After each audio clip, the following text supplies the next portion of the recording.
January 3rd, 2026.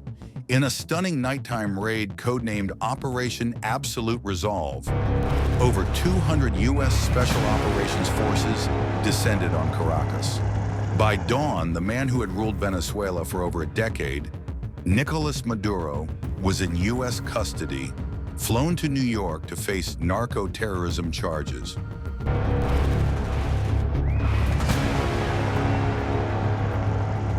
It is the most aggressive U.S. intervention in Latin America in half a century. But this isn't just about a raid. It's about the collapse of a nation, the world's largest oil reserves, and a president in Washington who decided to stop waiting for diplomacy. Maduro had his chance until he didn't. He effed around, and he found out. This is the story of how Venezuela and the United States reached this breaking point. The road to 2026. To understand why this happened now, we have to look at the pressure that has been building for years. Since the disputed 2024 election, where the opposition movement claimed a landslide victory only to be met with state-led repression, Venezuela has been a pressure cooker. Under Maduro, the country became a cautionary tale of hyperinflation and authoritarianism, leading to one of the largest displacement crises in history.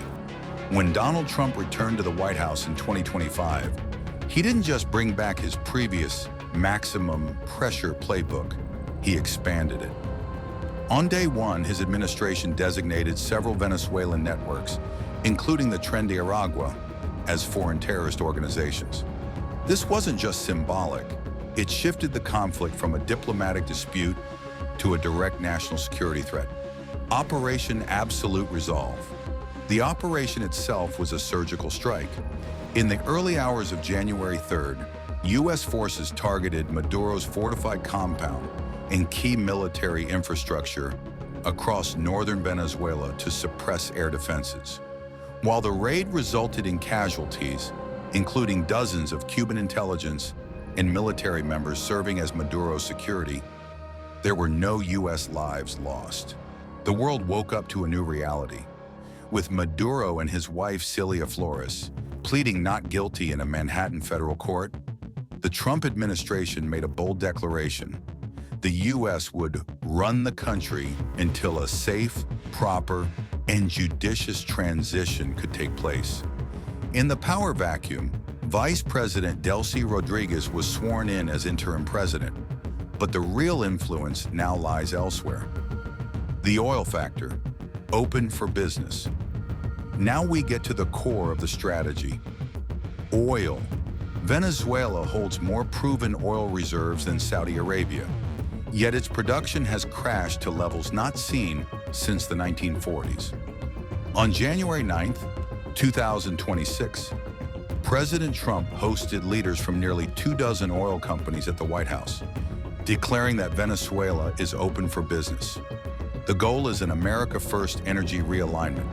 By using U.S. Treasury accounts to hold and safeguard Venezuelan oil revenue, the administration aims to bypass the remnants of the old regime and fund the rebuilding of the country's dilapidated infrastructure.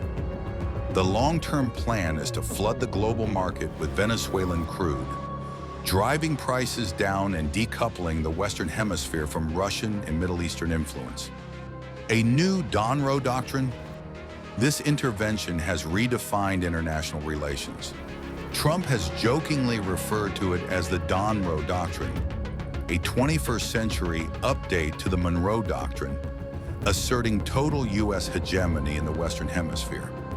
However, the risks are immense. Legal scholars in the United Nations have questioned the legality of the raid, with some calling it gangster diplomacy and a violation of sovereignty. There is also the question of state fragmentation. Can the U.S. actually stabilize a country where illicit economies make up nearly 16% of the GDP? The future of Venezuela. As we stand in early 2026, Venezuela is at its most significant crossroads since the death of Hugo Chavez. U.S. oil giants are vetting investment opportunities, and the Venezuelan diaspora is celebrating, but the path ahead is uncertain. Is this the beginning of a prosperous, energy-rich partnership? Or has the U.S. started a nation-building project it cannot easily finish? One thing is certain. The map of the Western Hemisphere was redrawn in a single night, and the consequences will be felt for decades to come.